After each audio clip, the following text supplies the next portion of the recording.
Hi, we're going to be reading Buffalo Bill, pages 3 to 23 today. I'm going to move over so that you can see the book. In the far-off days, when Buffalo Bill was a boy, the land west of the Missouri River still belonged to the Indians. Like a vast ocean of grass, the Great Plains stretched ever westward. There, millions of buffaloes grazed, and the Indians could hunt as much as they wished. And still the herds did not grow smaller. Indian hunters on swift ponies rode after the herds or sneaked up on them disguised as buffaloes. You can see here in the picture, these men are disguised as buffaloes. So you can see a buffalo hide, and then here's the man, and he has his bow and arrow, and here's another one. So they would sometimes sneak up on them, disguised as buffaloes themselves. Jealously, the Indians guarded their hunting grounds and fought the white men who came in covered wagons from farms and bustling towns east of the Missouri River. And so here on this picture, you can see here's a wagon circle.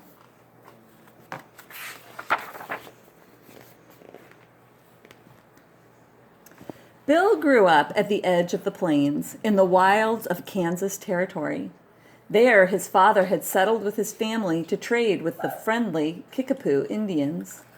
Little Bill Cody did not go to school, and he could neither read nor write. But early he learned to aim and shoot his father's gun. His father had taught him that, until law and order came, a frontier boy must be able to look after himself. His home was far from white neighbors, but Bill was not lonely. Right by his door went a bumpy road cut through the grass by the wheels of the wagons that crossed the plains. It was called the Oregon Trail. Sometimes a trader with Indian trinkets or trappers with bundles of precious furs came riding down the Oregon Trail and stopped to tell of their adventures. All through the spring, covered wagons with emigrants from the far west would stop at his door. Wide-eyed children would stare at Bill from under the canvas cover while their fathers asked about the dangers ahead. And ever so often, a string of heavy ox-drawn wagons loaded with freight and supplies for the West lumbered by.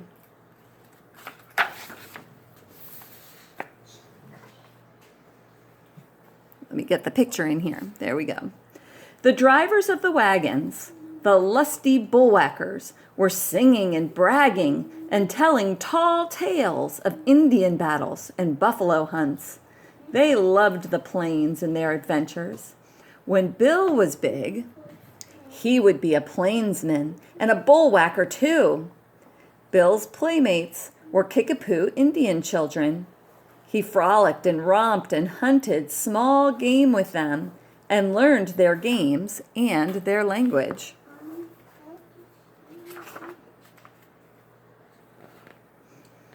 He traded his brand new buckskin suit for a little wild Indian pony, and so he had a horse of his own. Sometimes he rode bareback, Indian fashion. Sometimes he rode with a saddle. And soon he rode as if he and the horse were one. So you can see he's learning to ride his horse. Hey, Mom, I know something. We can draw one. Before he was 12, he rode so well that he got himself a grown man's job with a train of ox-drawn wagons bound across the plains with cattle and supplies. First rode the wagon boss, scanning the land for signs of danger. Then came the bullwhackers, cracking their long whips so they could be heard for miles. Last came young Bill, riding in the dust, keeping the cattle together. All day long they rumbled along. At night they made camp. They sat around the fire, sang and told stories. Then they all rolled up in their blankets and went to sleep. The stillness was broken only by loud snores and howling coyotes. Life on the plains was wonderful, thought Bill.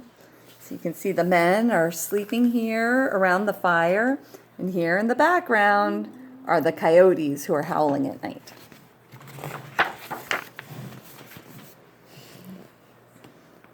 Day after day, they traveled ever farther west. Soon the plains were dotted with big, shaggy buffaloes. Bill went hunting with the men, and for supper that night, they had buffalo humps roasted over the bonfires. That was the best food Bill had ever tasted. He loved buffalo hunting, but it was a dangerous sport, for when startled, a whole herd rushed off blindly with a thundering of hooves and clattering of horns. They ran over each other and over everything that came in their way. One day, the wagon train was in the way of a stampeding herd, and Bill was swept along. Courageously, he hung on to his horse and let it run with the buffaloes until he could safely wind his way out of the throng. But it took days to repair the smashed wagons. So you can see that the stampede came through their wagon train. But here's Buffalo Bill riding along on his horse.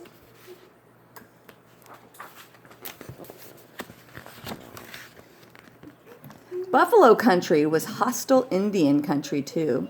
The hoot of an owl, the howl of a wolf, might mean that Indians were on the warpath. One moonlit night, Bill spied an Indian aiming his arrow at one of the bullwhackers. Quick as a flash, he raised his gun and shot the Indian first. After that, the other plainsmen treated Bill like a grown-up man. Their Bill was the youngest Indian fighter on the plains, they boasted. Wild Bill Hickok became Bill's special friend. He was the fastest man on the trigger in the whole Wild West. He could shoot on the updraw with 2 hands at once, faster than another man could reach for his gun. With him for a teacher, Bill became one of the best shots on the plains.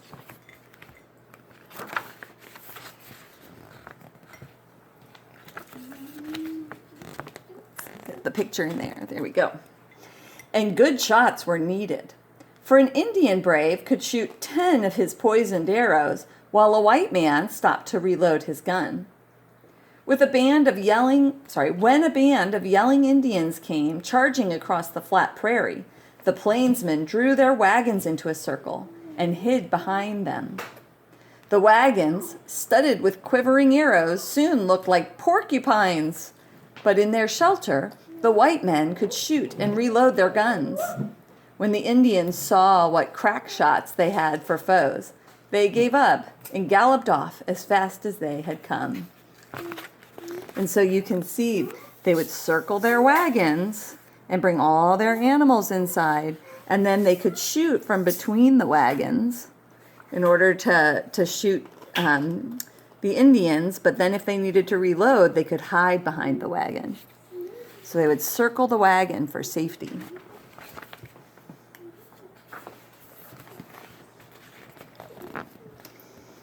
Bill made many trips across the plains and became a seasoned plainsman. Sometimes he and his wagon train had to turn back.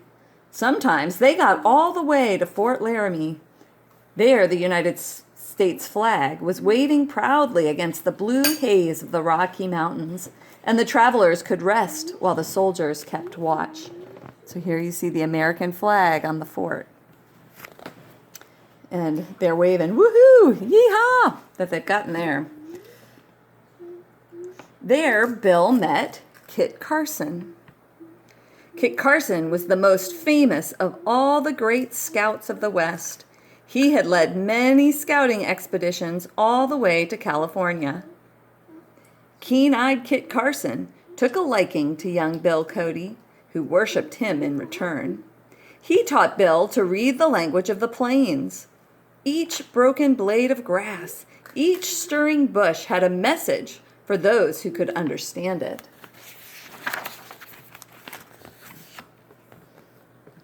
Bill learned to spell out nature's hidden language, but words and letters he still could not read. At nearby Register Cliff, he stood with shame and watched while the travelers from the covered wagons scratched their names on the rock. Little boys and girls could write.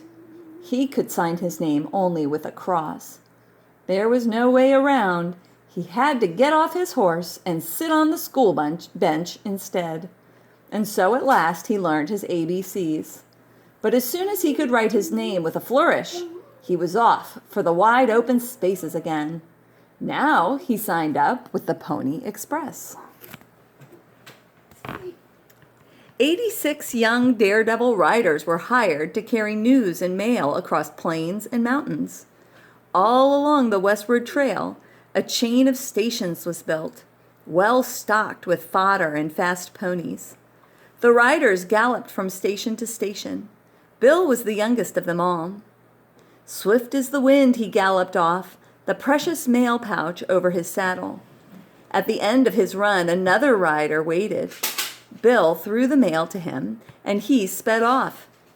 In this way, hard-riding boys and sweating ponies carried the mail in 9 days from the Missouri to the Pacific.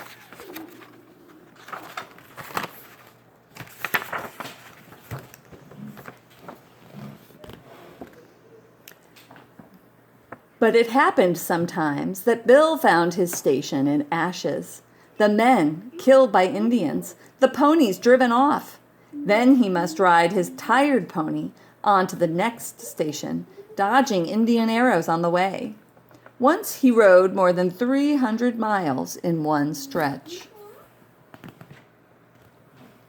Outlaws, too, were a danger, but they never caught Bill unprepared.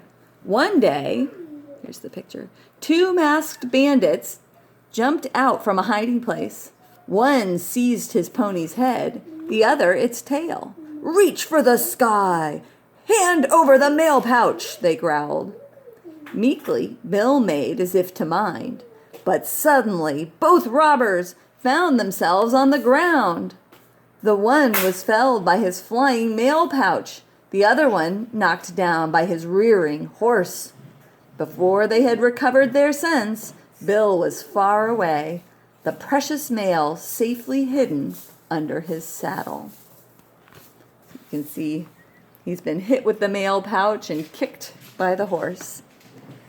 And that is the end of today's reading, and I will read more next time.